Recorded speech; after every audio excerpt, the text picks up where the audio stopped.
ఒక దేశ అధ్యక్షుడు తన ప్యాలెస్ నుంచి నేరుగా ఒక జైలు గదికి. వినడానికి సినిమా కథలా ఉంది కదూ, కాని ఇది నిజంగా జరిగింది. ఈరోజు మనం సరిగ్గా ఇదే విషయం గురించి మాట్లాడుకోబోతున్నాం. అమెరికా సైన్యం వెనిజులా అధ్యక్షుడు నికోలస్ మదురోని ఎలా పట్టుకుంది, ఈ సంచలన ఘటన వెనుక ఉన్న పూర్తి కథ ఏంటో ఇప్పుడు చూద్దాం. ఆ తేదీ గుర్తుపెట్టుకోండి, జనవరి 3, 2026. ఆధునిక చరిత్రలోనే ఇదో నమ్మలేని రోజు. ప్రపంచమంతా చూస్తుండగానే అధికారంలో ఉన్న ఒక ప్రెసిడెంట్ను అమెరికా సైన్యం అరెస్ట్ చేసింది. అంతేకాదు, ఆయన్ని నేరుగా అమెరికాలోని బ్రూక్లిన్ జైల్కి తీసుకెళ్లింది.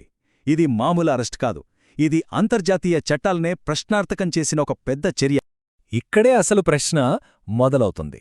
ఒక సార్వభౌమ దేశానికి ప్రెసిడెంట్ ఇంకో దేశం కోర్టులో ముద్దాయిగా ఎలా నిలబడతాడు? అసలు ఇంత పెద్ద డేరింగ్ స్టెప్ అమెరికా ఎందుకు తీసుకుంది? ఆ కారణాలేంటి? రండి, ఈ ప్రశ్నలన్నిటికీ సమాధానాలు తెలుసుకుందాం. ఈ మొత్తం కథను పూర్తిగా అర్థం చేసుకోవాలంటే మనం కొన్ని ముఖ్యమైన విషయాలు చూడాలి. మొదట, ఆ ప్రెసిడెంట్ను సంకెళ్లలో ఎలా చూశాం? తర్వాత అసలు ఈ అరెస్ట్ ఆపరేషన్ ఎలా జరిగింది? కార్టెల్ ఆఫ్ ది సన్స్ అంటే ఏంటి? ఆ తర్వాత కోర్టులో ఏం జరగబోతోంది? ఈ ఘటనపై ప్రపంచ దేశాలు ఎలా స్పందించాయి? ఇంకా చివరగా వెనిజులా భవిష్యత్తు ఇప్పుడు ఎలా ఉండబోతోంది? వీటన్నిటినీ స్టెప్ బై స్టెప్ చూద్దాం. సరే, మొదటగా ఈ ఆపరేషన్ తర్వాత ఏం జరిగిందో చూద్దాం. చూడండి, ఇప్పటివరకు మాటలతో, ఒత్తిళ్లతో నడిచే దౌత్యం కాస్త ఒక్కసారిగా తుపాకులు, సైన్యంతో కూడిన యాక్షన్గా మారిపోయింది.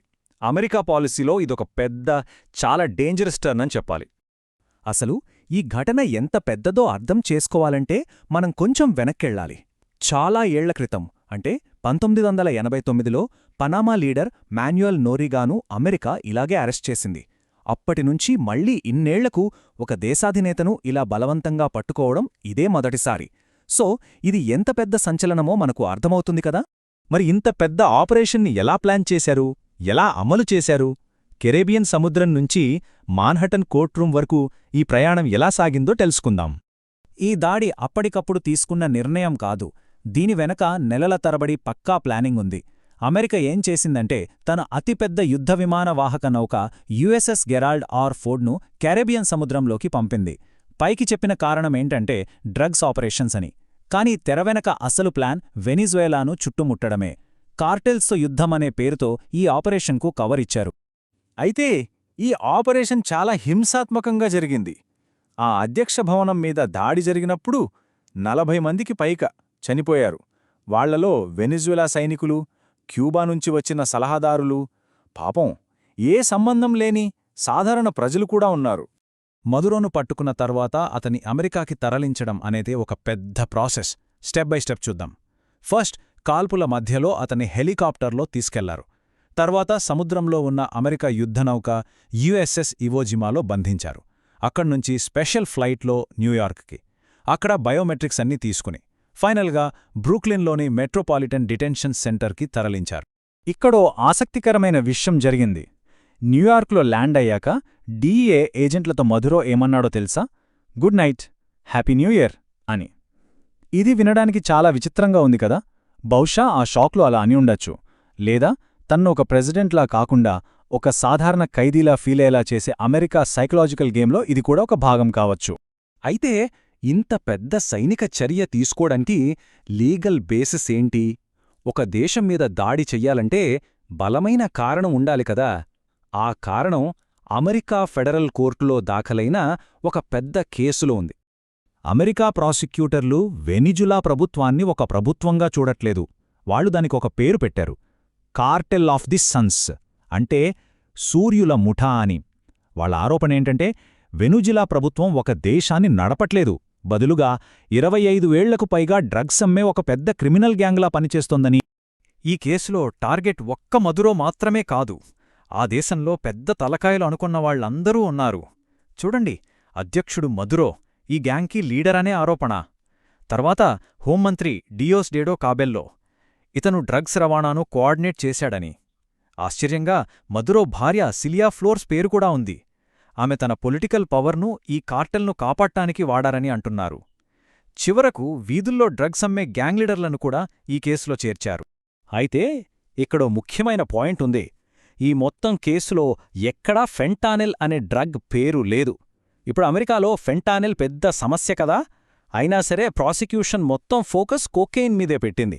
ఎందుకంటే వాళ్ళ దగ్గర దశాబ్దాలుగా వెనెజులెలా నుంచి కోకెయిన్ ఎలా సరఫరా అయిందో చెప్పడానికి పక్కా ఆధారాలున్నాయి. సరే, ఇప్పుడు కథ కోర్ట్రూమ్కి షిఫ్ట్ అవుతోంది. మాన్హట్టన్ ఫెడరల్ కోర్టులో ఒక చారిత్రాత్మక న్యాయ పోరాటానికి రంగం సిద్ధమైంది.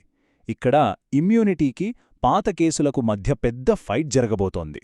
కోర్టులో రెండు వైపుల వాదనలు చాలా బలంగా ఉండబోతున్నాయి. మధురో డిఫెన్స్ టీం ఏమంటుందంటే, నేను అధికారంలో ఉన్న ప్రెసిడెంట్నే, నన్ను వేరే దేశం విచారించడానికి వీల్లేదు, నాకు సార్వభౌమ మినహాయింపు ఉంది అని. దానికి అమెరికా ప్రాసిక్యూషన్ కౌంటర్ ఏంటంటే, మేము నిన్ను అసలు ప్రెసిడెంట్గానే గుర్తించట్లేదు, కాబట్టి నీకు ఎలాంటి మినహాయింపు లేదు. పనామా లీడర్ నోరిగా కేసులో ఇదే జరిగింది అని. ఇక్కడ అమెరికా చట్టంలో ఒక ఆసక్తికరమైన పాయింట్ ఉంది. దాన్ని కెర్ఫ్రిస్బీ సిద్ధాంతం అంటారు. సింపుల్గా చెప్పాలంటే, నిందితుణ్ణి కోర్టు ముందు ఎలా నిలబెట్టారనేది అనవసరం. వాళ్ళని కిడ్నాప్ చేసి తెచ్చినా సరే కోర్టు విచారణ జరుగుతుంది. అంటే మధురోను బలవంతంగా అరెస్ట్ చేశారు కాబట్టి కేసు కొట్టేయాలని డిఫెన్స్ వాదించలేదు. ఈ ఘటన ప్రభావం వెనిజులాతో ఆగిపోలేదు. ఇది ప్రపంచవ్యాప్తంగా రాజకీయ ప్రకంపనలు సృష్టించింది. ఒక్క మాటలో చెప్పాలంటే ప్రపంచం రెండుగా చీలిపోయింది. ఆ జియోపొలిటికల్ ఫాలౌట్ ఏంటో చూద్దాం. చూడండి, ప్రపంచ దేశాల రియాక్షన్స్ ఎలా ఉన్నాయో. బ్రెజిల్, కొలంబియా, మెక్సికో, స్పెయిన్ లాంటి చాలా దేశాలు ఇది ఐక్యరాజ్యసమితి చట్టాలను ఉల్లంఘించడమే అని తీవ్రంగా ఖండించాయి. మరోవైపు రష్యా, చైనా అయితే దీన్ని ఏకపక్ష రౌడీయిజం అని అన్నాయి. ఎందుకంటే వాళ్ల పెట్టుబడులకు ఇది పెద్ద దెబ్బ.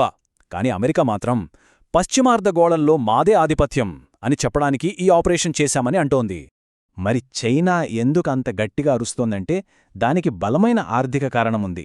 వెనిజులాలో చైనా పెట్టిన పెట్టుబడులు ఎంతో తెలుసా? సుమారు $100 బిలియన్. ఇప్పుడు ప్రభుత్వం మారితే ఆ డబ్బు సంగతేంటి? అందుకే చైనా ఈ విషయంలో ఇంత సీరియస్గా ఉంది. మధురో జైలుకు వెళ్లాడు. సరే, మరి వెనిజులా పరిస్థితేంటి? అక్కడ ఇప్పుడు ఒక పెద్ద పవర్ వాక్యూమ్ ఏర్పడింది. కారకాస్లో ఇప్పుడు అధికారం ఎవరి చేతుల్లో ఉందో చూద్దాం.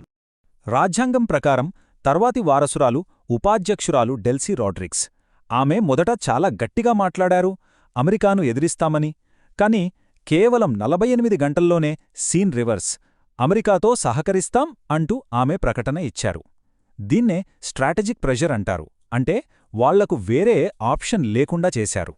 ఈ గ్యాప్ను ఫిల్ చేయడానికి ప్రతిపక్షం కూడా ముందుకొచ్చింది. ప్రతిపక్ష నాయకురాలు మరియా కొరినా మచాడో 2024 ఎన్నికల్లో నిజంగా గెలిచింది మేము, ఎడ్ముండో గొంజాలెజ్. కాబట్టి అధికారం ఆయనకే అప్పగించాలి అని డిమాండ్ చేస్తున్నారు. దీనికి చాలా దేశాల మద్దతు కూడా ఉంది. చివరిగా ఈ మొత్తం ఘటన మనందర్నీ ఆలోచింపజేసే ఒక పెద్ద ప్రశ్నను మిగిల్చింది. అదేంటంటే, చట్టాన్ని అమలు చేయడానికి, యుద్ధం చేయడానికి మధ్య ఒక సన్నని గీత ఉంటుంది కదా. ఈ ఆపరేషన్తో ఆ గీత పూర్తిగా చిరిగిపోయిందా?